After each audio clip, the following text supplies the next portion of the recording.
Si queremos ir al cielo, necesitamos una transformación total. La necesitamos individual y como iglesia. Y ha llegado el tiempo para hablar de estas cosas, porque se nos dice que el testimonio directo va a causar el zarandeo.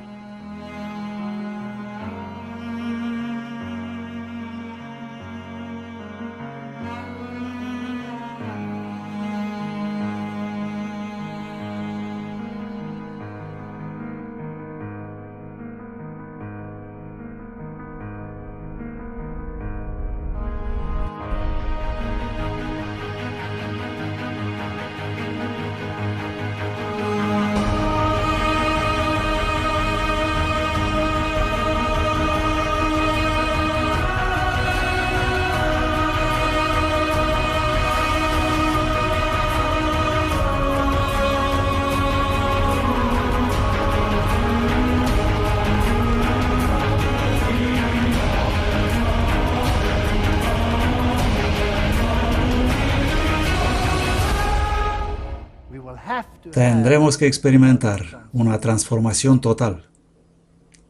Ageo, un llamado a santificación. La conferencia de hoy será sobre el profeta Ageo y con otros componentes adjuntos. Lo he titulado Un llamado a santificación. Hay un par de lecciones aquí que podemos aprender de estos profetas. Nuestro texto guía, Romanos 12:2, y no os conforméis a este mundo, mas transformaos por la renovación de vuestra mente, para que comprobéis cuál es la buena y aceptable y perfecta voluntad de Dios.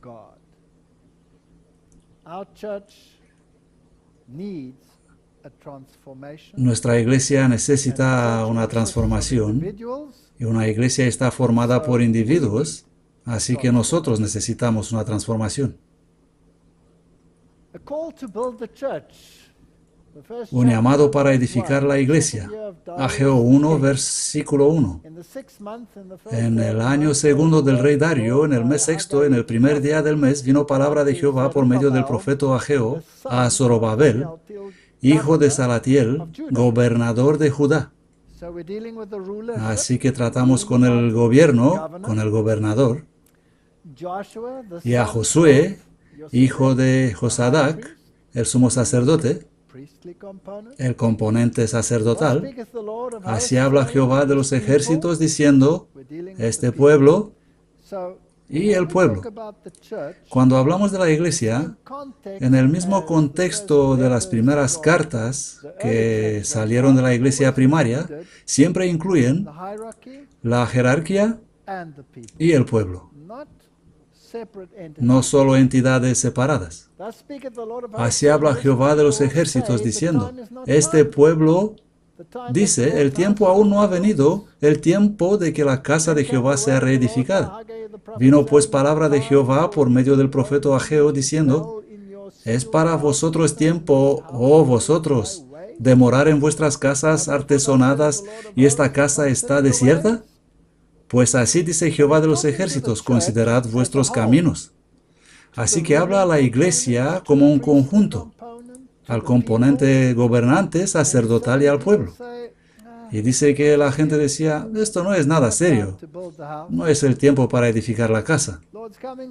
Como dicen hoy, la venida del Señor está lejos, no tenemos que agitarnos. Y vivimos en nuestras bonitas casas artesonadas y los hacemos confortables, y la iglesia en ruinas. La casa no está edificada, la casa es símbolo de la iglesia. Somos amonestados a buscar primero el reino de Dios y su justicia, y todas estas cosas serán añadidas. El verso 6 dice, sembráis mucho y cosecháis poco. Coméis y no os saciáis. Bebéis, pero sin quitar la sed. Os vestís y no os calentáis. Y el que gana salario, lo gana para ponerlo en saco roto. Esta es la condición laodicense de la iglesia. Así dice Jehová de los ejércitos: considerad vuestros caminos, subid al monte y traed madera y reedificad la casa. Y yo la aceptaré con placer y seré glorificado, dice Jehová. Somos llamados a servir. No hay lluvia. Buscáis mucho y halláis poco. Y lo que metisteis en casa, yo lo soplo. ¿Por qué? Dice Jehová de los ejércitos. Porque mi casa está desierta y cada uno de vosotros corre a su propia casa. Somos tan ocupados con nuestros trabajos que la obra del Señor es secundaria. Debería ser al reverso. La obra del Señor principal y las demás secundarias. Por eso se detuvo de los cielos sobre vosotros la lluvia. No recibimos ese derramamiento del Espíritu Santo porque no somos serios. Y la tierra detuvo sus frutos. Y llamé la sequía sobre esta tierra y sobre los montes y sobre el trigo y sobre el vino y sobre el aceite y sobre todo lo que la tierra produce y sobre los hombres y sobre el ganado y sobre todo trabajo de manos. Y aún así nos despertamos. Vamos a mirar un poco el aspecto de quién debe construir. El verso 12 dice, y notad que tenemos los mismos grupos: Zorobabel, Josué, todo el resto. Es una iglesia completa. Hoy hay una tendencia muy grande de dividirla en componentes, donde uno gobierna a los demás. La iglesia de Dios no es así. Es un conjunto. Del pueblo obedecieron la voz de Jehová su Dios y las palabras del profeta Ageo, como lo había enviado Jehová, el Dios de ellos. Y temió el pueblo delante de Jehová. Entonces Ageo, mensajero de Jehová, habló el mensaje de Jehová al pueblo, diciendo: Yo estoy con vosotros, dice Jehová. Y Jehová despertó el espíritu de Zorobabel, gobernador de Judá, de Josué, sumo sacerdote, y de todo el resto del pueblo. Se repite esto una y otra vez con el propósito de impregnar el mensaje en la mente, en el corazón. Una obra en conjunto, una obra colectiva en la iglesia. Y vinieron y trabajaron en la casa de Jehová de los ejércitos, su Dios, en el día 24 del sexto mes, en el segundo año del rey Dario. Todos estos profetas vivieron al mismo tiempo y hablamos de cómo edificaron la estructura de la casa de Dios. Vosotros sois el templo del Dios viviente, dice la Biblia. También tenemos que mirar la actitud de los constructores y mirar las relaciones interpersonales en la iglesia.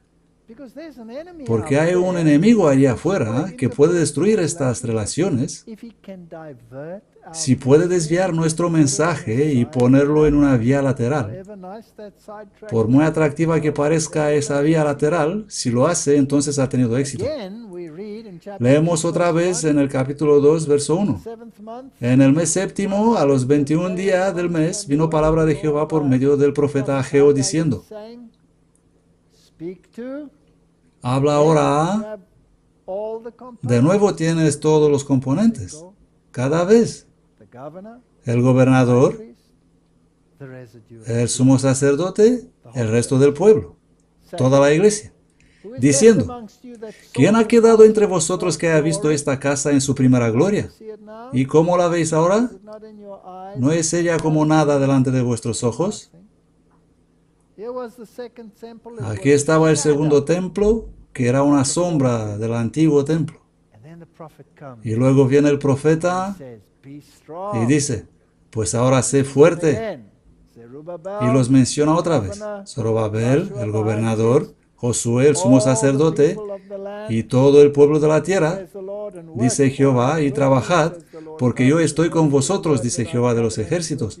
Según el pacto que hice con vosotros cuando salisteis de Egipto, así mi espíritu estará en medio de vosotros. No temáis.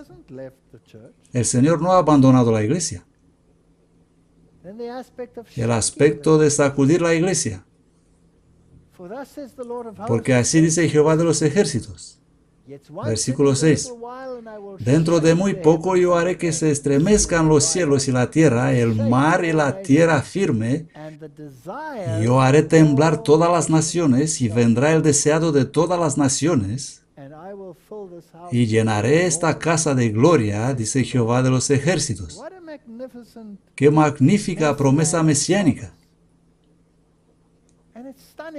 Y es terrible como la versión Good News Bible puede destruir el mensaje mesiánico. Mira qué dice, el mismo versículo. Yo voy a derrocar todas las naciones y sus tesoros serán traídos aquí y el templo será lleno de riqueza. Desaparecido. El mensaje mesiánico ha desaparecido. Y nos queda un drama terrenal que ocurre en el Jerusalén literal y cuadra con la teología del dispensacionalismo y falto de todo poder divino, debilitado de toda su fuerza. ¡Qué lástima! Vamos a quedarnos con este texto. Yo haré temblar a todas las naciones, y vendrá el deseado de todas las naciones, y llenaré de gloria esta casa, dice Jehová de los ejércitos. Mía es la plata y mío es el oro, dice Jehová de los ejércitos. La gloria de esa casa postrera será mayor que la de la primera, dice Jehová de los ejércitos. Y yo daré paz en este lugar, dice Jehová de los ejércitos. ¿Cómo es que la gloria del segundo templo debía ser mayor que la del primero? John Wesley escribe en sus notas explicadoras para Ageo 2:7. Afortunadamente no tuvo la versión Good News Bible. Todas las naciones, que fue cumplido literalmente en la derrota de los persas por los griegos en las guerras civiles y en los subsiguientes problemas entre los sucesores de Alejandro, en el crecimiento del poder romano por someter a sus vecinos y sus problemas internos, generaron guerras. El deseo, Cristo, el más deseado de todas las naciones y de todos que conocían su propia miseria y su suficiencia para salvarlos, y que debía de ser la luz de los gentiles, así como la gloria de su pueblo Israel. Con gloria. El primer templo tuvo su gloria en su magnífica estructura, ricos ornamentos y costosos sacrificios, pero esta fue una gloria terrenal. La prometida aquí es una gloria celestial por la presencia de Cristo en él. El que fue el resplandor de la gloria de su Padre, que es la gloria de su iglesia, apareció en el segundo templo.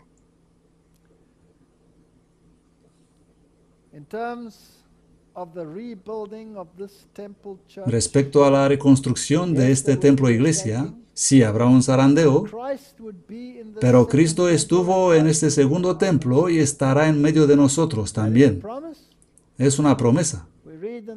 Leemos en el deseado, el que trate de aplacar su sed en la fuente de este mundo va a beber solo para volver a tener sed. Por todas partes hay hombres que no están satisfechos. Anhelan algo que supla la necesidad del alma. Un solo ser puede satisfacer esta necesidad. Lo que el mundo necesita, el deseado de todas las gentes, es Cristo. No oro y plata en el templo. La gracia divina que Él solo puede impartir es como agua viva que purifica, refrigera y vigoriza el alma. Aquí es otra cita donde ella habla sobre Ageo 2. Este templo fue el edificio más espléndido que este mundo haya visto, refiriéndose al templo de Salomón, el primer templo. No obstante, el Señor declaró por boca del profeta Ageo respecto al segundo templo: la gloria de esta casa postrera será mayor que la de la primera. Yo haré temblar a todas las naciones, y vendrá el deseado de todas las naciones, y llenaré de gloria esta casa, dice Jehová de los ejércitos. Después de la destrucción del templo por Nabucodonosor, ese fue reconstruido unos 500 años antes del nacimiento de Cristo, por un pueblo que tras un largo cautiverio había vuelto a un país asolado y casi desierto. Había entonces entre ellos algunos hombres ancianos que habían visto la gloria del templo de Salomón y que lloraban al ver la construcción del nuevo templo que debía ser tan inferior al anterior. El sentimiento que dominaba es fielmente descrito por el profeta. ¿quién ha quedado entre vosotros que haya visto esta casa en su primer gloria? ¿Y cómo la veis ahora? ¿No es ella como nada delante de vuestros ojos? Ageo 2:3. Entonces fue dada la promesa de que la gloria del segundo templo sería mayor que la del primero. Pero el segundo templo no igualó al primero en magnificencia, ni fue santificado por las señales visibles de la presencia divina que pertenecieron al primer templo. No hubo manifestación del poder sobrenatural para marcar su dedicación, ni fuego del cielo, ni nada. Ninguna nube de gloria se vio llenando el nuevo edificado santuario. No hubo fuego del cielo. La Shekinah ya no permanecía allí. El arca del pacto ya había desaparecido, escondida en alguna cueva por los sacerdotes. Ni el propiciatorio ni las tablas de la ley no habían de encontrarse dentro. Ninguna voz del cielo se dejaba oír para revelar la voluntad del Señor al sacerdote que preguntaba por ella. Era solo una sombra del primer templo. El deseado de todas las naciones había realmente venido a su templo cuando el hombre de Nazaret enseñó y sanó en las sagradas cortes. Por la presencia de Cristo y solo por ella, la gloria del segundo templo superó la del primero. Si nosotros queremos imitar la gloria del segundo templo, tenemos que invitar a Cristo en medio de nosotros. Y el único modo para invitarle en nuestros corazones es permitirle entrar, abrirle la puerta. Cristo en vosotros, la esperanza de gloria. Esa es la santificación. La justificación es nosotros siendo en Cristo. Es Cristo cubriéndonos con su justicia. Pero la santificación es Cristo en nosotros, la esperanza de gloria. Así como Cristo honró el segundo templo aquí, lo mismo debe honrar nuestra iglesia. Y para poder hacer eso, debe honrar primero el templo individual, porque nosotros somos piedras vivas edificadas en el templo. Pero Israel tuvo en poco el profetizado don del cielo, con el humilde maestro que salió aquel día por la puerta de oro. La gloria había abandonado el templo para siempre. Así se cumplieron las palabras del Señor. Mirad, se os va a dejar desierta vuestra casa.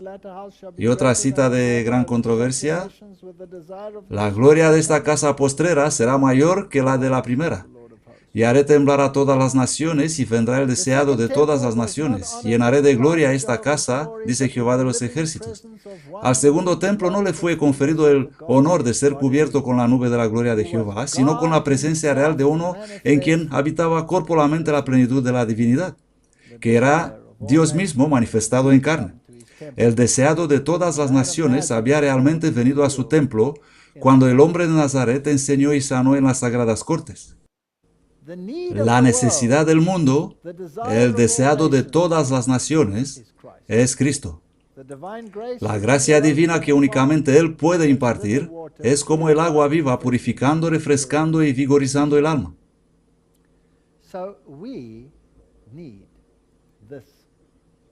Así que nosotros necesitamos esta presencia. Necesitamos esta santificación. Las fervientes súplicas y palabras de aliento dadas por medio de Ageo fueron acentuadas y añadidas por Zacarías, a quien Dios suscitó a estar a su lado, para que instara a Israel a cumplir la orden de levantarse y edificar. Estos profetas son tipológicamente importantes para el tiempo en que vivimos. El primer mensaje de Zacarías fue una garantía de que la palabra de Dios nunca falla, y una promesa de bendiciones a aquellos que escuchasen la segura palabra profética. Zacarías 1. En el mes octavo, en el año segundo de Darío, vino palabra de Jehová a Zacarías. Y luego dice, Jehová está muy descontento de vuestros padres. Por tanto, diles, así dice Jehová de los ejércitos. Volveos a mí, dice Jehová de los ejércitos, y yo me volveré a vosotros, dice Jehová de los ejércitos.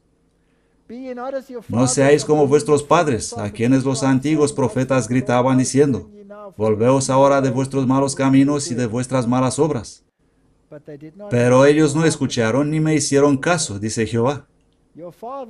Vuestros padres, ¿dónde están? ¿Y los profetas van a vivir por siempre? Pero mis palabras y mis ordenanzas que mandé a mis siervos los profetas no alcanzaron a vuestros padres. Por eso se volvieron ellos y dijeron, así como Jehová de los ejércitos pensó hacer con nosotros conforme a nuestros caminos y conforme a nuestras obras, así ha hecho con nosotros. Y a pesar de eso, nosotros tenemos la promesa mediante Zacarías. Por tanto, así dice Jehová, yo me he vuelto a Jerusalén con misericordia. En ella será edificada mi casa, dice Jehová de los ejércitos. Y el cordel será tendido sobre Jerusalén. Clama también y di, así dice Jehová de los ejércitos, aún han de rebosar mis ciudades de prosperidad, y aún consolará Jehová a Sión, y aún elegirá a Jerusalén. Así que no tenemos que desesperar debido a la condición de la iglesia, pero tenemos que responder al llamado a la santificación. Rodeados como estaban por pueblos hostiles, los israelitas avanzaron por la fe en respuesta al llamamiento de los mensajes de Dios y trabajaron diligentemente para reedificar el templo en ruinas. Era un trabajo que requería una firme confianza en Dios. Mientras el pueblo hacía su parte y obtenía una renovación de la gracia de Dios en su corazón y en su vida, un mensaje tras otro les fue dado por medio de Ageo y Zacarías, con la garantía de que su fe sería ricamente recompensada. Nosotros vivimos en los tiempos antitípicos. Nuestro Salvador ha de reconocerse con mayor claridad. Estamos tan involucrados en doctrina porque la doctrina es muy importante y te muestra el camino correcto. Y Pablo escribía a sus amigos y les decía, prestad atención a la doctrina. Así que la doctrina no es algo sin importancia, pero la doctrina no nos salva. Nuestro Salvador ha de reconocerse con mayor claridad. En muchos casos, hemos puesto la doctrina encima de la salvación en Cristo y reconocido como la plena suficiencia de su iglesia. Únicamente Él puede perfeccionar la fe de su pueblo. Y hay tantos en la iglesia que creen ser los que perfeccionan a los santos. No somos nosotros los que perfeccionamos a los santos. Cristo es el que hace perfectos a los santos. No debe existir lucha para supremacía entre nosotros, ni ensalzamiento propio. No, hermanos, vamos a ensalzar a Cristo y recogeremos una rica cosecha. Y yo, si fuere levantado de la tierra, a todos atraeré a mí. Ensalzadle, luego exaltad al Santo. Proclamadle el deseado de todas las naciones, el distinguido entre 10,000. El codiciable, que toda la iglesia de toda región se apodere con un intenso interés para ayudar a avanzar la causa. Y mientras que trabajáis para vuestra localidad, orad por la prosperidad general y la edificación de la iglesia en todo el campo de la enorme cosecha. Necesitamos menos luchas en la iglesia y necesitamos más armonía en la iglesia. Es difícil ser santo. La santificación es obra de una vida. Es un proceso de crecimiento. Primero aparecen las hojas y al final salen los frutos. El día 24 del 9º mes, en el segundo año de Dario, vino palabra de Jehová por medio del profeta Ageo, diciendo, así dice Jehová de los ejércitos, pregunta ahora a los sacerdotes acerca de la ley, diciendo, si llevare alguno las carnes santificadas Notad las palabras con atención, son importantes para la iglesia, porque este es otro problema. Esta noche hablo sobre un problema totalmente distinto. Si alguien lleva carne santificada en la falda de su vestido, y con la falda toca pan, o guiso, o vino, o aceite, o cualquier otro alimento, ¿será santificado? Y respondieron los sacerdotes y dijeron, no. Y dijo Ageo, si un inmundo a causa de cuerpo muerto tocare alguna cosa de estas, ¿será inmunda? Y los sacerdotes respondieron y dijeron, sí, será inmunda. ¿Qué es más fácil? ¿Hacer algo limpio o impío? Hacerlo limpio. Y respondió Ageo y dijo, así es este pueblo, y así es esta nación delante de mí, dice Jehová. Y así es toda obra de sus manos. Y todo lo que aquí ofrecen es inmundo. Esto es bastante condenador. He titulado esta sección Fruto. El verso 15 dice, ahora os ruego considerad esto en vuestro corazón desde este día en adelante, antes que pongáis piedra sobre piedra en el templo de Jehová. ¿Desde qué fueron aquellos días, cuando uno venía al montón de 20 medidas y había solo 10, y cuando venía al lagar para sacar 50 cántaros del lagar y había solo 20? Esto simplemente no vale para continuar. Os herí con viento solano y con tizoncillo y con granizo en toda obra de vuestras manos, mas no volvisteis a mí, dice Jehová. Considerad ahora desde este día en adelante, desde el día 24 del 9º mes, desde el día que se echó el cimiento del templo de Jehová, consideradlo. ¿Todavía está la semilla en el granero? Si bien la vid, la higuera, el granado y el árbol de olivo no han florecido todavía, más de este día os daré bendición. No hay nada preparado. Si ponemos el hombro a trabajar, tendremos bendición. Las naciones serán sacudidas y el pueblo liberado. Y vino otra palabra de Jehová a Ageo el día 24 del mes diciendo, habla a Zorobabel el gobernador.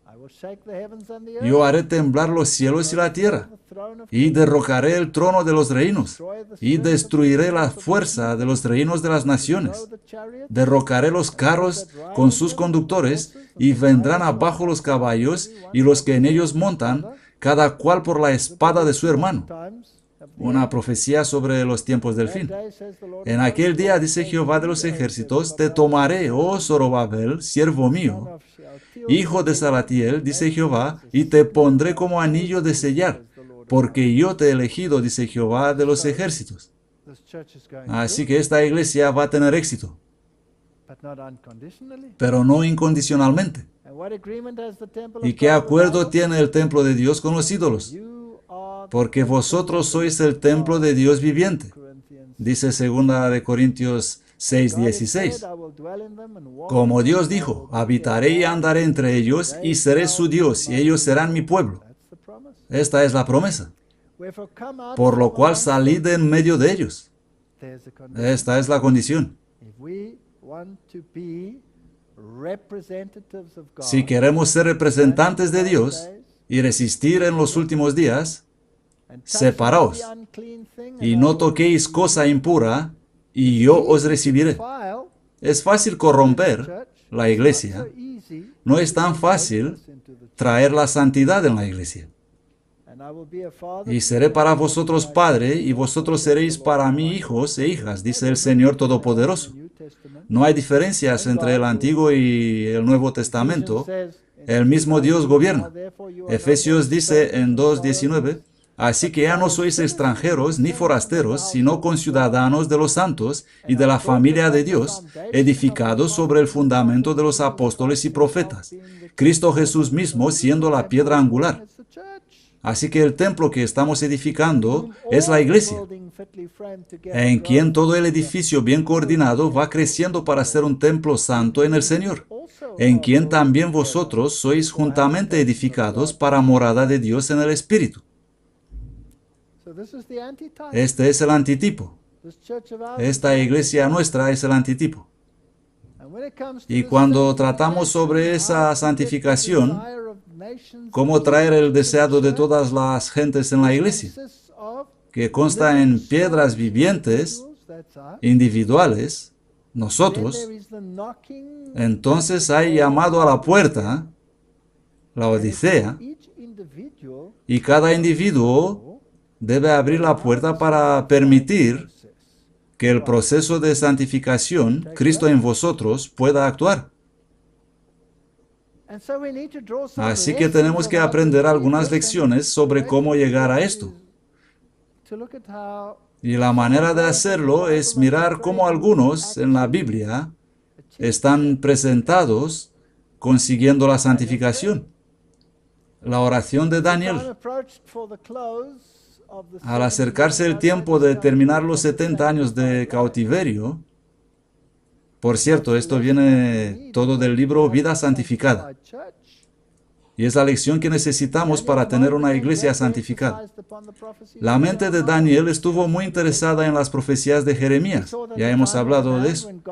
Él vio que se acercaba el tiempo en que Dios daría a su pueblo escogido una prueba. Y con ayuno, humillación y oración, importunaba al Dios del cielo con estas palabras: Oh Señor Dios grande, digno de ser temido, que guardas el pacto y la misericordia con los que te aman y guardan tus mandamientos. Nosotros hemos pecado, incluyéndose a sí mismo. Hemos cometido iniquidad. Hemos obrado con maldad. Tenemos que reconocer que no somos tan buenos como creemos.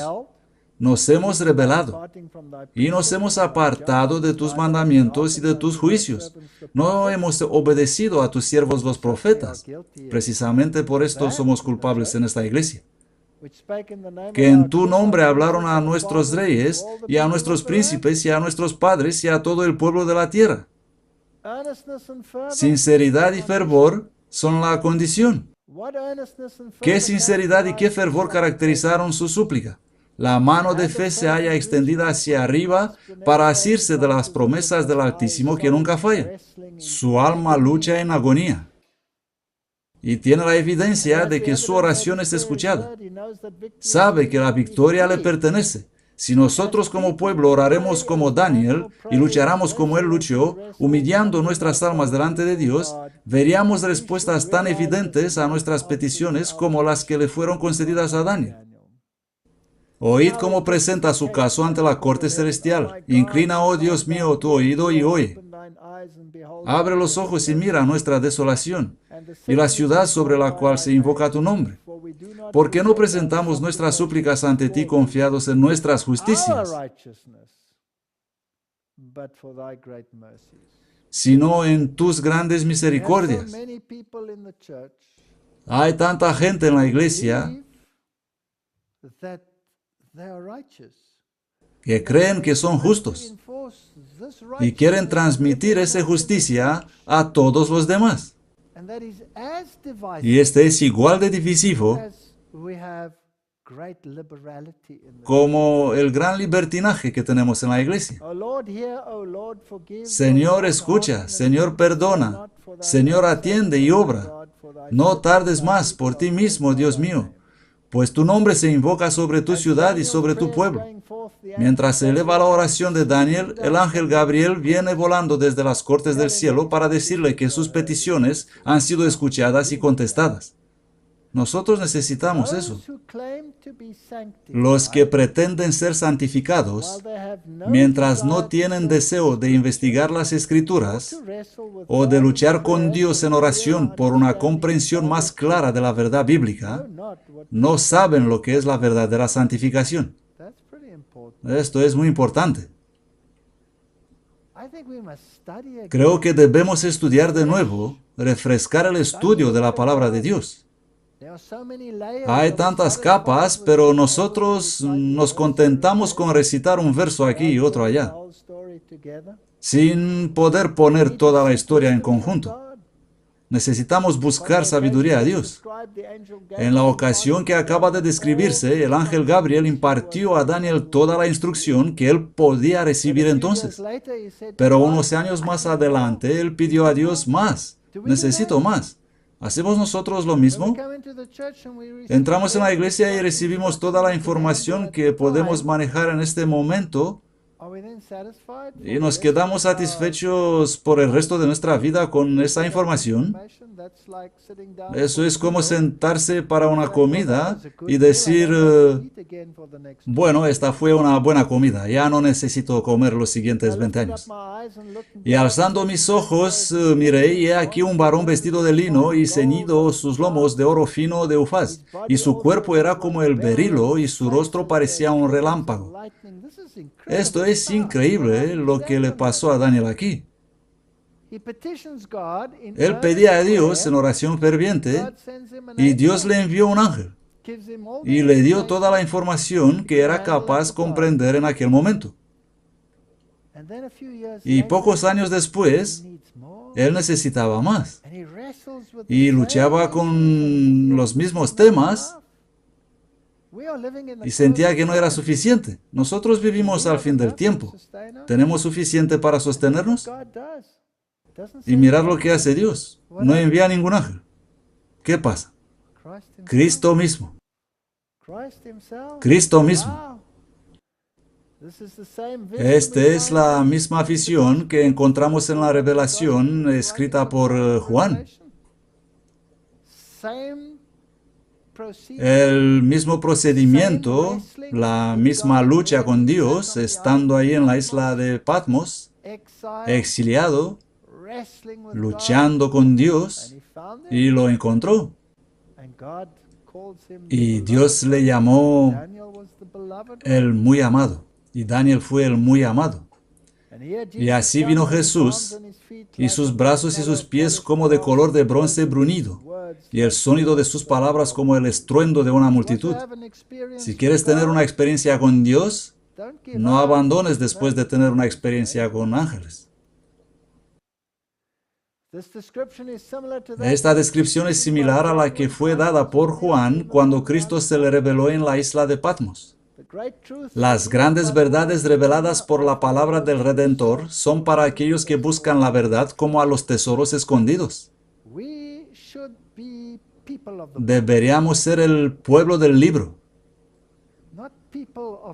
no el pueblo de letargía, no el pueblo de la oración contemplativa y todo tipo de cosas irrelevantes. No hay salvación por contorsión. Daniel era un hombre de edad. Su vida había transcurrido entre las fascinaciones de una corte pagana y su mente estaba fatigada con los asuntos de un gran imperio. Sin embargo, él se aparta de todas estas cosas para afligir su alma delante de Dios y buscar un conocimiento de los propósitos del Altísimo. Y en respuestas a sus súplicas, se le envía luz de las cortes del cielo destinada a aquellos que vivieran en los días finales. Totalmente desinteresado, no solo para Daniel. La luz es dada a un solo hombre para el fin del tiempo. ¿Con qué fervor, pues, deberíamos buscar a Dios? Para que Él nos abra nuestro entendimiento para comprender las verdades que nos fueron traídas del cielo. Necesitamos un cambio de corazón. La iglesia necesita verdadera santificación, pero nosotros individualmente necesitamos verdadera santificación. Daniel era un siervo devoto del Altísimo. Su larga vida estuvo llena de nobles hechos de servicio para su maestro. Su pureza de carácter y su inalterable fidelidad son igualadas únicamente por su humildad de corazón y su contrición delante de Dios. Repetimos, la vida de Daniel es una ilustración inspirada de verdadera santificación. Ahora vamos a Juan. Lecciones de la vida de Juan. El carácter de Juan. El apóstol Juan fue distinguido por sobre sus hermanos como el discípulo a quien amaba Jesús. Aquí tenemos que andar con cuidado. Jesús no juega al favorito. Él ama a todos. Aunque no era en el más mínimo grado cobarde, débil o vacilante en carácter, poseía una disposición amable y un corazón cálido y amoroso. El afecto del Salvador por el discípulo amado fue retribuido con toda la fuerza de su ardiente devoción. Juan se asió de Cristo como la vid se adhiere al imponente pilar. Por causa de su maestro, él hizo frente con valentía a los peligros de la sala del juicio y se quedó cerca de la cruz. Y antes las noticias de que Jesús había resucitado, se apresuró a ir al sepulcro, ganando en su celo aún al impetuoso Pedro. El amor de Juan por su maestro no era una mera amistad humana, sino que era el amor de un pecador arrepentido que sentía que había sido redimido por la preciosa sangre de Cristo. Este es el primer paso en santificación. No soy tan bueno. Su religión era práctica. Razonaba que el amor a Dios debía manifestarse en el amor a sus hijos. Se lo oyó reiteradamente diciendo: queridos, si Dios así nos ha amado a nosotros, también nosotros debemos amarnos unos a otros. Por esto hay una conferencia llamada Amor Fraternal, la número 11. Estas son lecciones duras y, como ya hemos dicho, es fácil amar la verdad, pero es difícil amar a los hermanos. Tenemos que llegar a ser nuevas criaturas por la gracia. Lecciones de indecible valor por la Iglesia cristiana han sido dadas mediante Juan. Juan tenía por naturaleza serios defectos de carácter. Este es un gran ejemplo para nosotros y para la Iglesia. Nuestra Iglesia tiene grandes defectos de carácter y los individuos dentro de la Iglesia tienen grandes defectos de carácter. Él era orgulloso, ambicioso y ligero para resentirse por el desaire y la injuria. La profundidad y el fervor del afecto de Juan por su maestro no era la causa del amor de Cristo por él, sino el efecto de ese amor. Me gusta esto. Juan deseaba llegar a ser semejante a Jesús, y bajo la influencia transformadora del amor de Cristo, él llegó a ser manso y humilde de corazón. El yo estaba escondido en Jesús. Este es el fruto que tenemos que buscar. No el gritón e insistente, sino el manso y humilde ha aprendido lo que significa ser como Cristo. Estaba íntimamente unido con la vid viviente y así llegó a ser participante de la naturaleza divina. Tal será siempre el resultado de la comunión con Cristo. Esto es verdadera santificación. Puede haber defectos notables en el carácter de un individuo, y sin embargo, cuando éste llega a ser un verdadero discípulo de Jesús, el poder de la gracia divina lo convierte en una nueva criatura. El amor de Cristo lo transforma, lo santifica. Esta es la importancia de este asunto.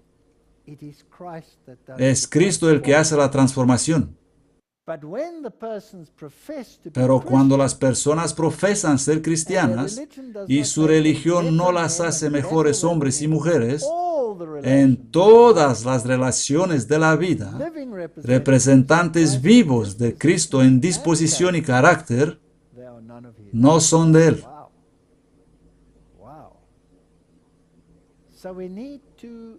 En realidad necesitamos cambiar. Como he dicho ya, es fácil cambiar el comportamiento, pero no es tan fácil cambiar el corazón. De hecho, para nosotros es imposible. Únicamente Cristo nos puede transformar para tener en verdad un corazón nuevo. Lecciones para edificar el carácter. En una oportunidad, Juan estaba empeñado en una disputa con varios de sus hermanos sobre cuál de ellos sería considerado el más grande. ¿Quién es el mejor pianista de la iglesia? ¿Quién es mejor que el otro? ¿Quién hace eso y lo otro? ¿Quién es el mejor evangelista o predicador o lo que sea en la iglesia? No tenían la intención de que sus palabras llegaran a oídos del maestro, pero Jesús leyó sus corazones y aprovechó la oportunidad para darles una lección de humildad. Entonces, sentándose, dijo: si alguno quiere ser el primero, él será el postrero de todos y el servidor de todos. Simplemente le dio la vuelta. ¿Sabéis que Satanás es el maestro de la inversión? Siempre pone el Evangelio de Cristo al revés. Así volvió esto también. No es importante tener algún predicador héroe, o pianista héroe, o cantante evangelista, o cualquier héroe. Solo existe un héroe en la iglesia. Y ese es Jesús, no hay otro. Los que poseen el Espíritu de Cristo no tendrán ambición de ocupar una posición por encima de sus hermanos.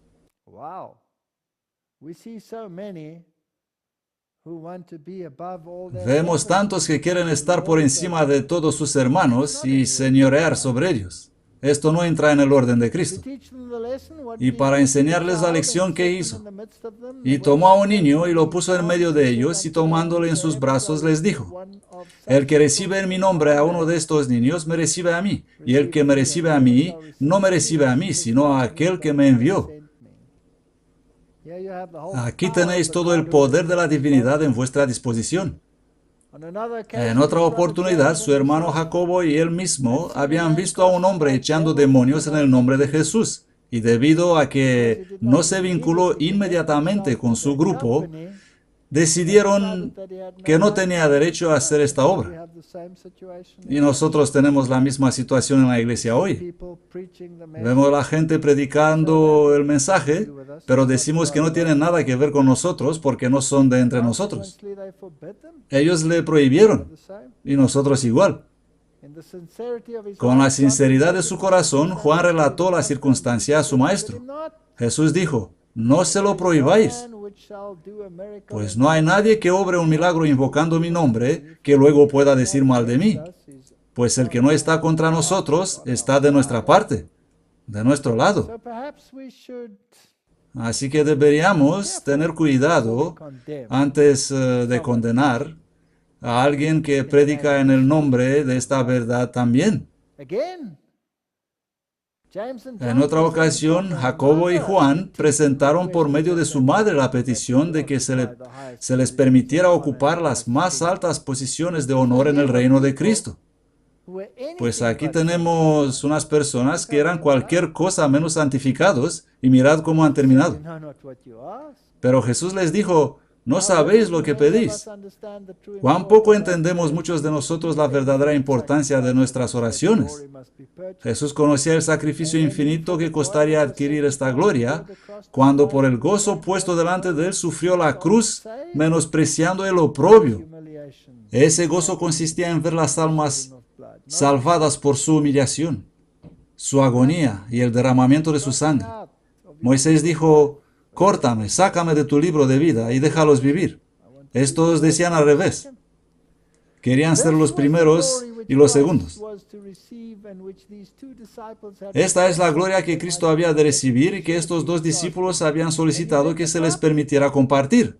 Jesús les preguntó: ¿podéis beber del vaso que yo bebo y ser bautizados del bautismo con que yo soy bautizado? Ellos le dijeron: sí, podemos. Dijeron: está bien, pero no tenían ni idea de lo que decían. Jesús les dijo: a la verdad beberéis de la copa de que yo bebo, y con el bautismo que yo soy bautizado seréis bautizados. Solo uno de los discípulos murió de muerte natural, y ese fue Juan. Todos los demás murieron de muerte violenta. Y a Juan le metieron en aceite hirviendo. Pero el sentarse a mi derecha o a mi izquierda no es cosa mía darlo, sino que será dado a aquellos para quienes está preparado. Jesús comprendió los motivos y reprendió el orgullo y la ambición. Este es un problema muy grave en nuestra iglesia. Nuestra iglesia necesita verdadera santificación. Sabéis que los que parecen ser príncipes de los gentiles se señorean sobre ellos. Y los que entre ellos son grandes tienen autoridad sobre ellos. Pero no ha de ser así entre vosotros, sino que el que quiera llegar a ser grande entre vosotros será vuestro servidor, y el que quiera ser el primero entre vosotros será siervo de todos. Porque aún el Hijo de Hombre no vino para ser servido, sino para servir y dar su vida en rescate para muchos. Dejemos de señorear unos sobre otros. Luego es el relato de Jesús cuando estuvo en la ciudad de los samaritanos, y los samaritanos dijeron, vete, no te queremos aquí. Esto indignó a los discípulos. Jesús nunca impuso su presencia a nadie, y los samaritanos perdieron la bendición. Pero los discípulos dijeron, Señor, pedimos fuego del cielo para consumirlos. Pero cuán frecuentemente nosotros, los que profesamos ser seguidores de Cristo, somos culpables de un descuido similar. Y también decimos, ahora no te necesitamos. Jacobo y Juan estaban especialmente excitados. Señor, ¿quieres que mandemos que descienda fuego del cielo? Refiriéndose a la destrucción de 2 capitanes sirios y sus compañías enviados para arrestar al profeta Elías. Pero Jesús dijo, vosotros no sabéis de qué espíritu sois, porque el Hijo del Hombre no ha venido para destruir las vidas de los hombres, sino para salvarlas. Juan y los otros discípulos estaban en una escuela en la cual Cristo era el maestro. Juan atesoraba cada lección y constantemente trataba de colocar su vida en armonía con el modelo divino. Estas lecciones nos son dirigidas a nosotros como individuos y como hermanos en la iglesia, así como a los primeros discípulos de Cristo. Tenemos que estudiar las vidas de estas personas para que veamos cómo han sido transformados de unas personas pomposas que querían condenar, castigar y al mismo tiempo elevarse en posiciones de autoridad.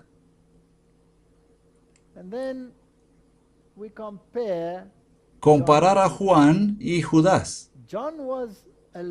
Juan era una ilustración viva de santificación. De ser el hijo del trueno a ser humilde y manso. Por el otro lado, Judas poseía una forma de piedad mientras su carácter era más satánico que divino. Profesaba ser discípulo de Cristo, pero en palabras y obras lo negaba. Judas tuvo las mismas preciosas oportunidades que Juan. Escuchaba las lecciones de Cristo y su carácter debía haberse transformado por la gracia divina. Pero mientras Juan luchaba fervorosamente contra sus propias faltas, ¿qué hacía? Notemos esto. Estaba luchando contra sus propios errores y trataba de asimilarse a Cristo. Judas estaba violando su conciencia, cediendo a la tentación y formando en su persona hábitos de deshonestidad que lo iban a transformar a la imagen de Satanás. Tenemos que elegir a uno o al otro. Estos 2 discípulos representan el mundo cristiano. Todos profesan ser seguidores de Cristo. Pero mientras una clase anda en humildad y mansedumbre aprendiendo de Jesús, la otra muestra que no se compone de hacedores de la verdad, sino de oidores solamente. Una clase es santificada mediante la verdad, la otra no sabe nada sobre el poder transformador de la gracia divina. La primera está muriendo todos los días al yo y está venciendo el pecado. La última complace sus propios deseos, se convierten en siervos de Satanás. 2 categorías. ¿Mueres al yo o Satanás te va a tragar? El ministerio de Juan, por la asociación con Cristo, el gran maestro, obtuvo la más alta educación que el hombre mortal puede recibir. Y nosotros podemos hacer lo mismo. Tenemos la palabra, tenemos el espíritu de profecía y tenemos que volver a ponernos de acuerdo con la voluntad de Dios en nuestras vidas. El sublime poder de las verdades que pronunciaba y el fervor espiritual que caracterizaba sus enseñanzas le dieron acceso a todas las clases sociales. Él era un hombre, era un humilde pescador, pero Dios le puso en las cortes de los más grandes individuos de la tierra. La sabiduría con la cual hablaba hacía que sus palabras destilasen como el rocío enternecido y subyugando el alma. Fue amenazado con prisión y muerte, pero no se intimidó. Pon tu faz como pedernal. Haz lo que es justo y deja las consecuencias a Dios. Tengo otra política de vida que dice, si pongo un pie delante del otro, finalmente llegaré al destino. El tema favorito de Juan, todos la sabemos, fue el amor de Cristo, el amor infinito de Cristo. Él creía en Dios como un hijo cree en un Padre bondadoso y tierno. Entendía el carácter y la obra de Jesús. Y cuando vio a sus hermanos judíos recorriendo a tientas su camino, sin un rayo de sol de justicia que iluminara su senda, anheló presentarles a Jesús, la luz del mundo. El fiel apóstol vio que su ceguedad, su orgullo, superstición e ignorancia apagaba esta luz.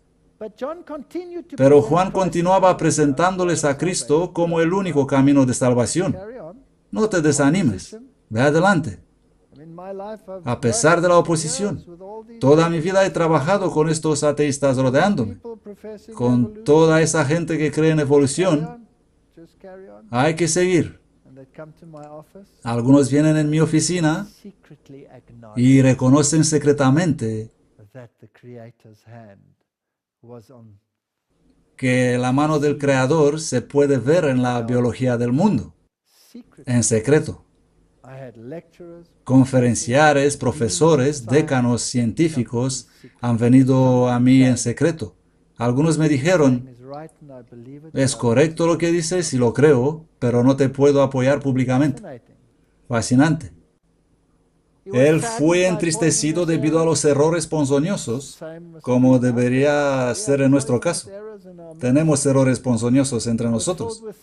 Él fue lleno de tristeza al percibir errores ponzoñosos que se introducían en la iglesia. Lo mismo de tristes deberíamos estar nosotros.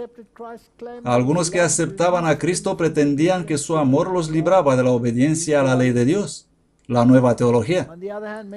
Por otra parte, muchos enseñaban que debía observarse la letra de la ley. ¿Qué tenemos aquí? Y también todas las costumbres y ceremonias judaicas, y que esto era suficiente para la salvación. Lo mismo tenemos hoy en la iglesia. Tenemos a los liberales y tenemos a los perfeccionistas. Y si predicas la verdad, si predicas un mensaje directo, automáticamente te ponen en una categoría. No significa que es la categoría correcta, pero es conveniente hacer eso para anular el mensaje.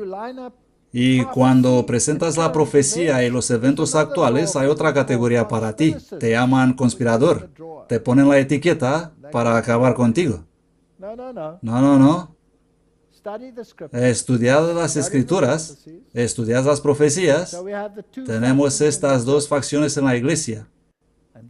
Y decían que eres salvo si haces todo correcto y llegas a la perfección.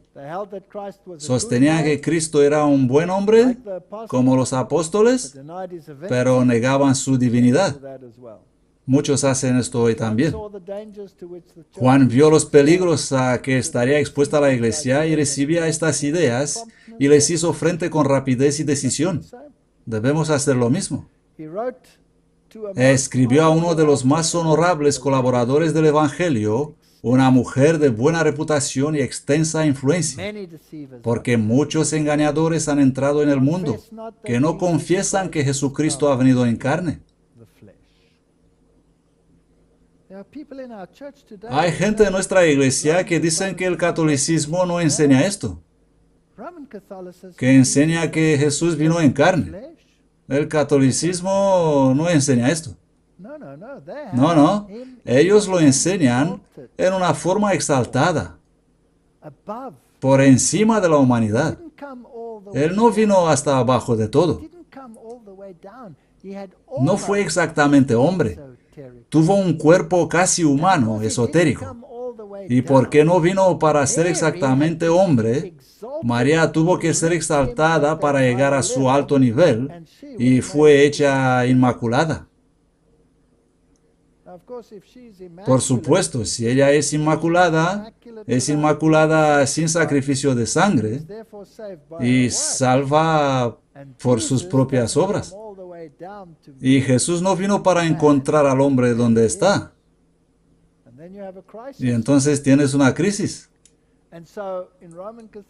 Así que en el catolicismo necesitas un sacerdocio y necesitas intercesión mediante los santos o mariología, etcétera, para llegar a Dios.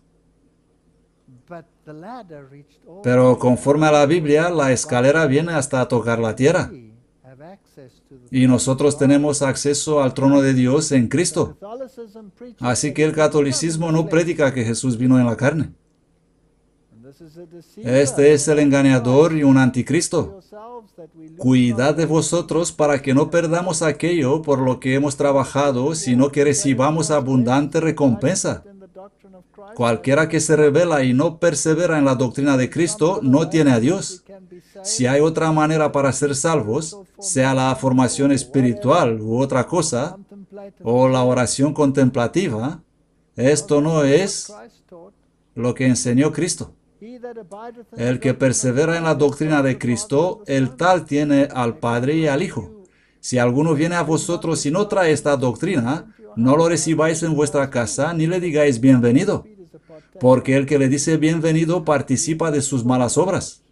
Debemos reprender el pecado en la iglesia, de los dos grupos. Juan no había de proseguir su labor sin grandes inconvenientes. Satanás no estaba ocioso. Instigaba a hombres malos a acortar la vida útil de este hombre de Dios, pero los ángeles le protegían de sus asaltos. Juan había de permanecer como un fiel testigo de Cristo. La iglesia en su peligro necesitaba su testimonio. Mediante interpretaciones erróneas y falsedades, los emisarios de Satanás habían tratado de suscitar la oposición contra Juan y contra la doctrina de Cristo. Lo mismo pasa hoy. Juan hizo frente a estos errores con firmeza. Esto debe pasar hoy. Hoy en día existen males similares a aquellos que amenazaron la prosperidad de la iglesia primitiva, y las enseñanzas de los apóstoles sobre estos puntos deben ser claramente consideradas. Debes tener amor. Es el clamor que se escucha por doquiera, especialmente por parte de aquellos que profesan santificación. Pero el amor es demasiado pobre para cubrir el pecado inconfeso. Las enseñanzas de Juan son importantes para aquellos que viven en medio de los peligros de los últimos días. Él había estado íntimamente asociado con Cristo. Nos dirigimos hacia una teología basada en necesidades. ¿La tenemos en la iglesia? Sí.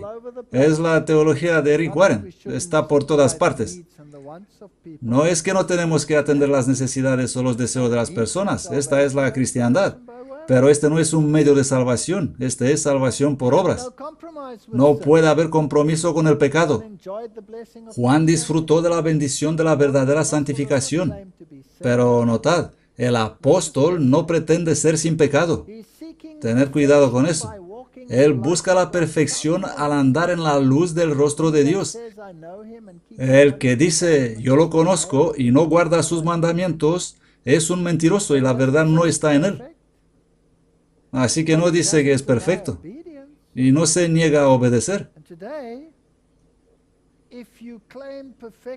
Pero hoy si afirmas que solo en Cristo puedes ser perfecto, te ponen en la categoría de no obedientes.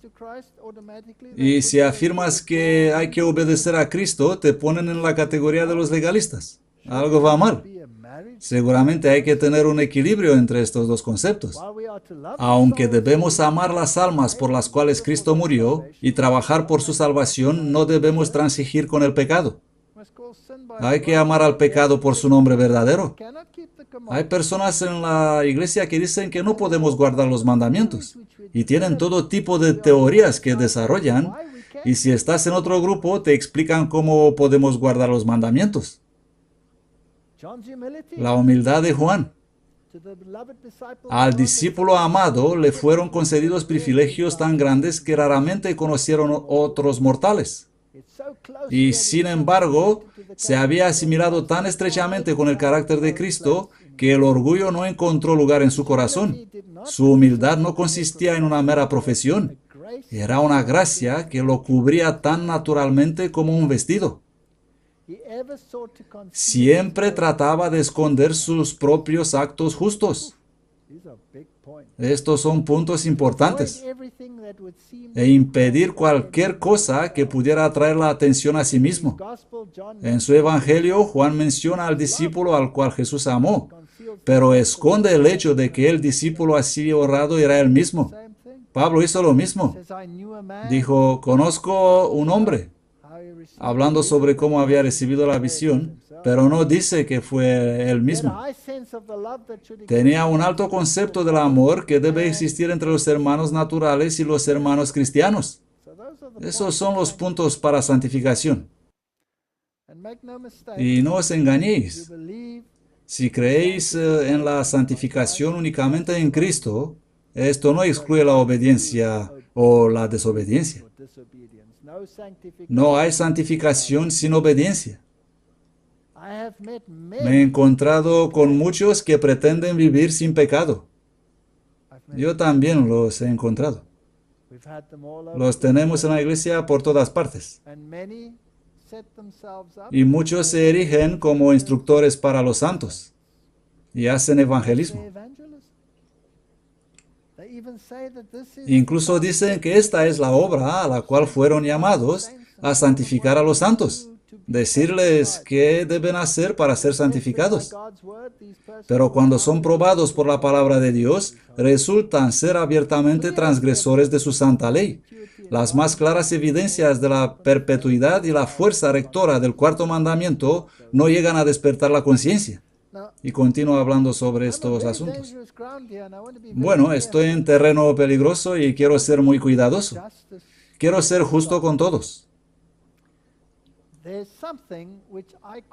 Hay algo que yo llamo dicotomía de la verdad. Y la dicotomía es algo que solo puede ser reconciliada en Cristo.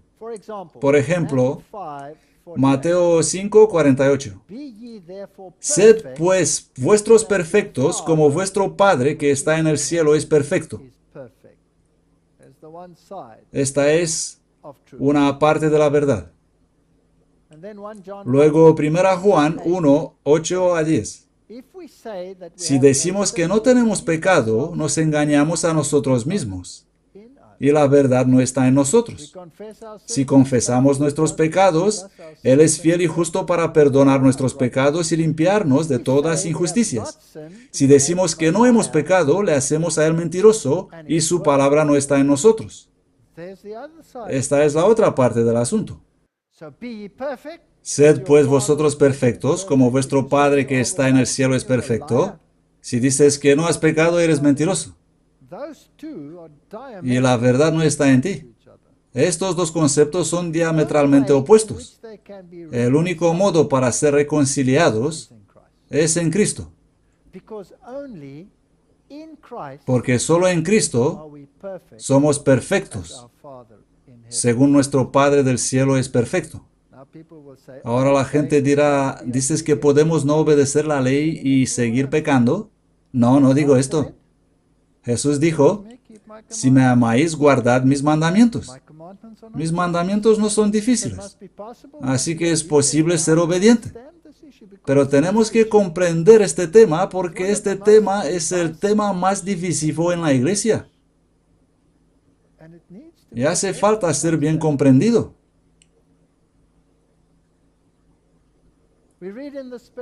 Leemos en el espíritu de profecía: sed cuidadosos, extremadamente cuidadosos, de cómo tratáis sobre la naturaleza humana de Cristo.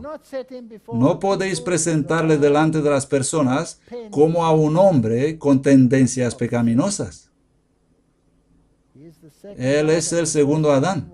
El primero Adán fue creado puro, un ser sin pecado, sin mancha de pecado sobre él.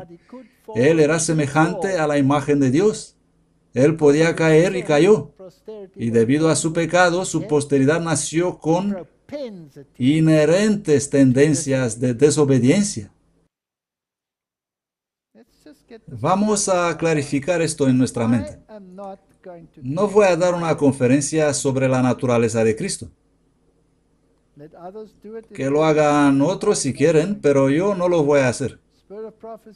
El espíritu de profecía me dice mantenerme a distancia de eso. Nadie puede comprender plenamente la naturaleza de la divinidad, la naturaleza de la encarnación, y menos todavía poner nuestro entendimiento como norma y estándar para los demás. Esto crea división en la iglesia. Porque los que lo ven de un modo se sientan en un lado de la valla y los que lo ven de otro modo se ponen en otra parte. Luego un evangelista se levanta y elige un grupo y separa toda una mitad de la iglesia. Y viene otro y elige la otra parte y serán enemigos para siempre. Así que no quiero presentar mi posición. ¿Tengo mi posición? Sí, la tengo. ¿Siento la necesidad de hacerla pública? No, no siento eso. Porque siento que la justicia de Cristo es suficiente para cubrir el pecado. Pero explicar cómo exactamente obra esta justicia dentro de la divinidad y cómo transforma y cómo funciona en mi favor es algo que mi cerebrito no puede comprender. Sed cuidadosos, extremadamente cuidadosos, de cómo tratáis sobre la naturaleza humana de Cristo. No podéis presentarle delante de las personas como a un hombre con tendencias pecaminosas. Él no tuvo tendencias pecaminosas. Pero yo sí, tengo tendencias pecaminosas. Debido al pecado, los descendientes de Adán nacieron con inherentes tendencias de desobediencia. Así que sin Cristo no puedo hacer nada. Absolutamente nada. Vamos a continuar. Eviten toda pregunta en relación con la humanidad de Cristo que es susceptible de ser malentendida. Si tomo una posición particular y digo, así es como debe ser y todos deben creer mi posición, podría situarme exactamente en el borde de la presunción. ¿Por qué? ¿Quién puede comprender la plenitud de la divinidad? ¿Y quién no va a mal comprender, mal interpretar, mal aplicar lo que diría? La verdad se encuentra cerca del camino a la presunción. Estas son buenas palabras. Al tratar sobre la humanidad de Cristo, es necesario proteger rigurosamente toda afirmación, no sea que se tomen tus palabras como decir más de lo que suponen, y así perder o atenuar las percepciones claras de cómo su humanidad fue combinada con la divinidad. He decidido, en mi pensamiento y vida, que solo hay un versículo que satisface este problema. Y ese es, yo necesito de crecer y Él crecer. Este es el único verso que tiene sentido en esta relación. Y si de algún modo voy infringiendo los principios de este verso, es posible acabar en la presunción. La verdad se encuentra cerca del camino a la presunción. La encarnación de Cristo siempre ha sido y permanecerá para siempre un misterio. Lo que ha sido revelado es para nosotros y para nuestros hijos, pero se ha advertido todo ser humano del peligro de hacer a Cristo semejante al hombre, así como nosotros mismos, porque esto no es posible. No es necesario para nosotros saber exactamente cuándo fue mezclada la humanidad con la divinidad. Debemos mantener nuestros pies en la roca, que es Cristo Jesús, como en Dios revelado en la humanidad. Así que no me pongo del lado de ninguno de los grupos de nuestra iglesia, sino que os digo que en mi mente el verso fundamental es: yo tengo que decrecer, Él tiene que crecer. La unidad es la fuerza de la iglesia. Si no haríamos estas doctrinas particulares tan primordiales e imponer a todos que estén de acuerdo conmigo o con él o con ella sobre la encarnación u otra cosa, si no estarán perdidos para siempre, tendríamos menos disputas en la iglesia. Él quiere ver falta de armonía entre los miembros de la iglesia de Dios. Eso quiere Satanás. Él sabe esto. Gran atención debería prestarse al tema de la unidad. Así que el llamado que hago no es extraño. Vamos no a hacer de puntos de doctrina que son tan complejos que no hay mente humana que pueda comprenderlos, puntos tan definitivos que puedan destruir la unidad en la iglesia. Dios me ha enseñado que no debemos insistir sobre las diferencias que debilitan la iglesia. Debemos abandonar esto.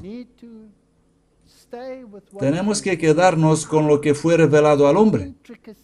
La complejidad y los detalles de la encarnación no nos han sido reveladas.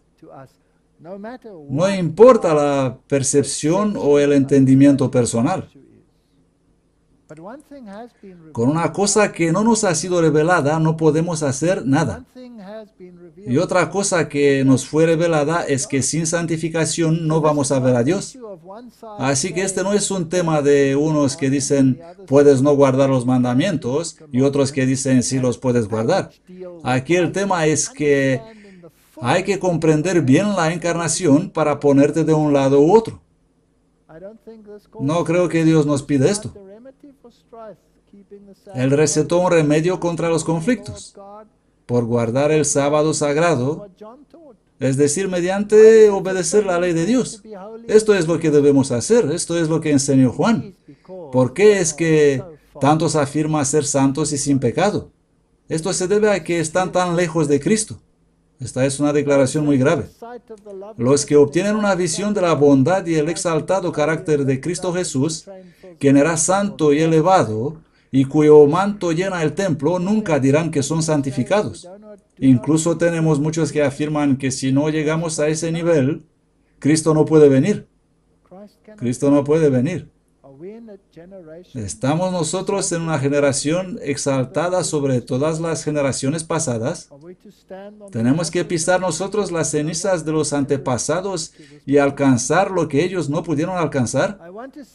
Deseo decir a todo aquel a quien le ha sido revelada la gloria de Dios: nunca tendrás la menor inclinación a decir, soy santo, estoy santificado. Permitid que Dios lo escriba en sus libros, si Él quiere eso, pero vosotros nunca debéis expresarlo. No es nuestro deber. No es nuestro deber en la iglesia situarnos como santificadores de los santos. Nuestro deber es predicar la verdad. Nuestro deber es reprender el pecado y la falsedad en la iglesia. Nuestro deber es predicar los mensajes de los tres ángeles. Nuestro deber es presentar la roca de nuestra salvación. Él venció a Satanás en el largo ayuno del desierto, y cuando llegó a él como un ángel de luz, ofreciéndole el dominio del mundo a cambio de su adoración, él hizo sacrificios que nunca se requerían del hombre. La siguiente declaración probablemente va a molestar a muchas personas en nuestra iglesia, pero no lo he escrito yo. Viene del espíritu de profecía. Ya que el hombre no puede alcanzar su carácter exaltado.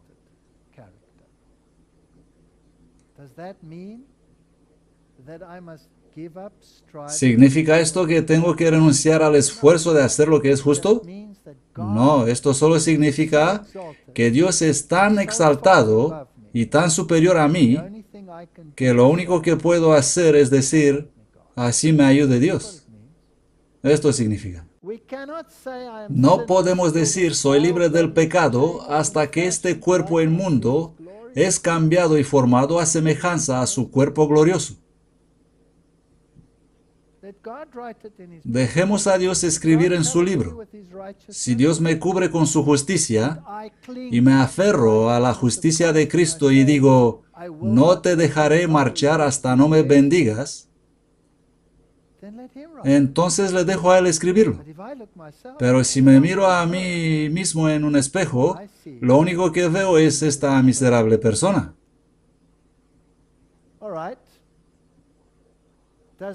¿Significa esto que no tenemos que esforzarnos para perfección? ¿Porque no podemos alcanzar su exaltado carácter? Él obedeció cada jota y tilde de la ley para testificar ante los mundos no caídos, ante los santos ángeles, ante el mundo caído, que los que creen en Él, que lo aceptan a Él como su ofrenda por el pecado, que confían en Él como su Salvador personal, serán favorecidos por su justicia y hechos partícipes de su naturaleza divina. Él da testimonio de que a través de su justicia imputada, el alma creyente obedecerá los mandamientos de Dios. Así que podemos obedecer los mandamientos de Dios. ¿Pero cómo? En Cristo. Sin embargo, cuando leemos esto, no debemos olvidar que la apropiación de la justicia de Cristo no nos trae hasta el nivel de Cristo.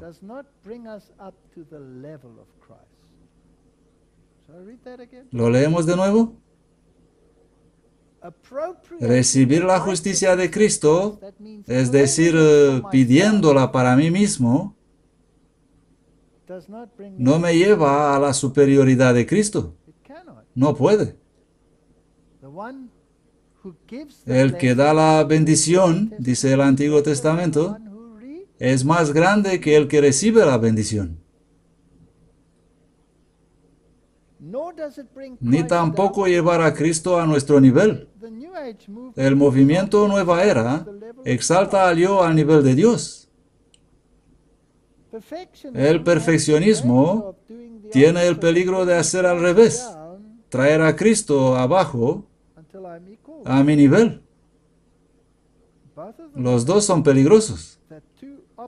Son dos caras contradictorias de la misma moneda. Todos los que quieran poseer el carácter cristiano perfecto deben llevar el yugo de Cristo. Si van a sentarse en los lugares celestiales con Cristo Jesús, deben aprender de Él mientras que estén en esta tierra. Cristo dice a todos ellos, esforzaos a entrar por la puerta angosta, porque muchos, os digo, van a tratar de entrar y no podrán. Ancha es la puerta, ya sabemos el relato. El hecho de que predicamos a Cristo y su justicia no excluye la obediencia. Dios ha revelado por medio de su Hijo la excelencia que el hombre puede alcanzar. La santificación. ¿Qué honor nos confiere Dios en impulsarnos a ser santos en nuestra esfera, como el Padre es santo en su esfera? Esto es probablemente lo más importante respecto a este debate que alguna vez he leído en el espíritu de profecía. Nuestra esfera y su esfera. Debemos esforzarnos por ser perfectos en nuestra esfera, como Él es perfecto en su esfera. No deben los miembros de la Iglesia seguir siendo indiferentes con respecto a la formación de un carácter correcto.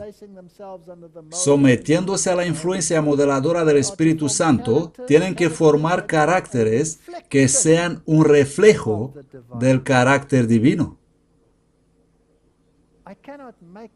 No puedo hacerme como Dios. Y siempre tendré que atribuirme la justicia de Cristo. Y en mi esfera, tengo que esforzarme a hacer lo correcto. Y si hay algo malo en mi vida, tengo que eliminarlo. Tengo que pedir a Dios que su Espíritu more en mí para limpiar el templo del alma. Si tengo malos pensamientos en mi mente, creándose caminos, tengo que pedir a Dios ayuda para entrenar mi mente a no pensar más de esa manera. Y Él puede limpiar el templo del alma. Es nuestro deber de evangelizar a los miembros de la Iglesia en cuanto a la perfección que necesitan alcanzar a fin de satisfacer la norma,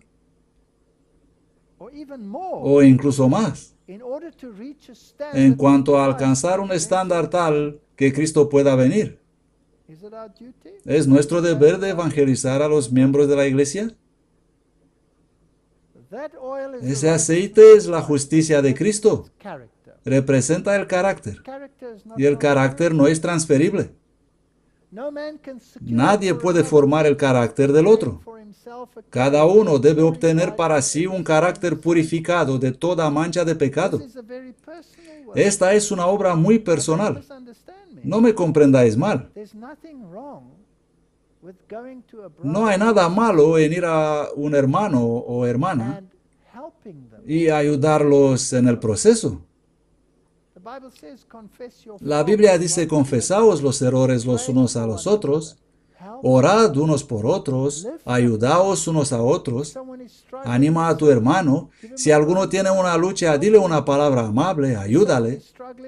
Si alguno lucha con la dieta, no se la metas por la garganta, sino anímale, ayúdale.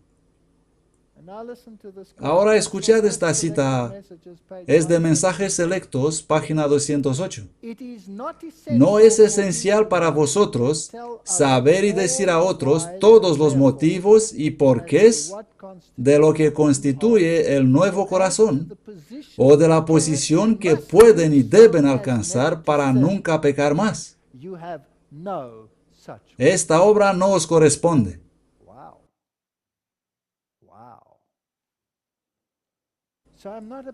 Así que no soy el perfeccionador de los santos. Predica el mensaje, haz lo correcto, sé un ejemplo, ayuda a los hermanos, ayuda a las hermanas, orad unos por otros, la ley de la bondad sea en vuestros labios, pero no tenemos que trabajar para perfeccionar a los santos. No es nuestro trabajo.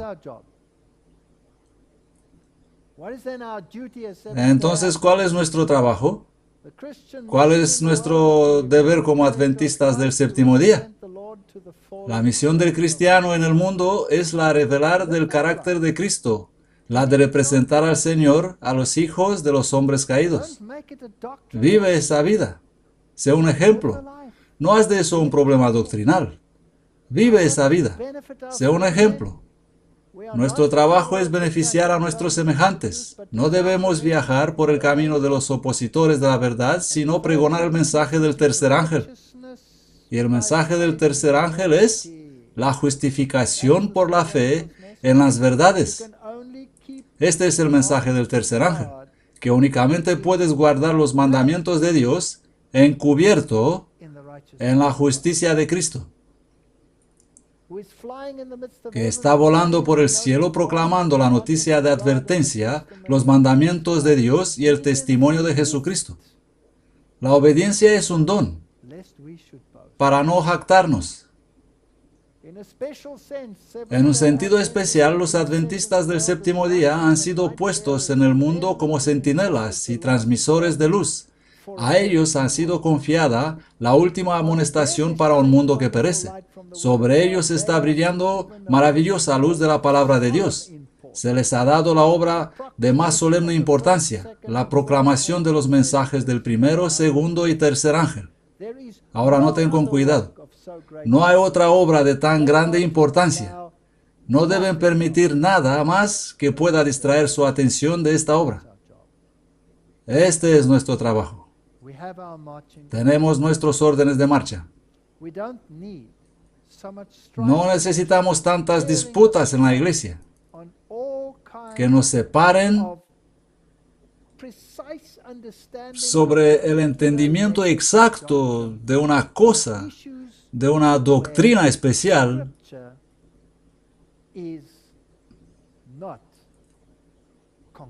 sobre la cual la Biblia no da explicaciones. Os ruego, pues, hermanos, por el nombre de nuestro Señor Jesucristo, que todos habléis una misma cosa. ¿Podemos estar de acuerdo sobre la justicia de Cristo? Sin importar a qué facción pertenecemos en la iglesia. Podemos estar de acuerdo que sin su justicia no podemos hacer nada. Podemos aceptar que la obediencia es el fruto de la justificación, que sin santificación nadie verá a Dios. Estos todos son puntos bíblicos.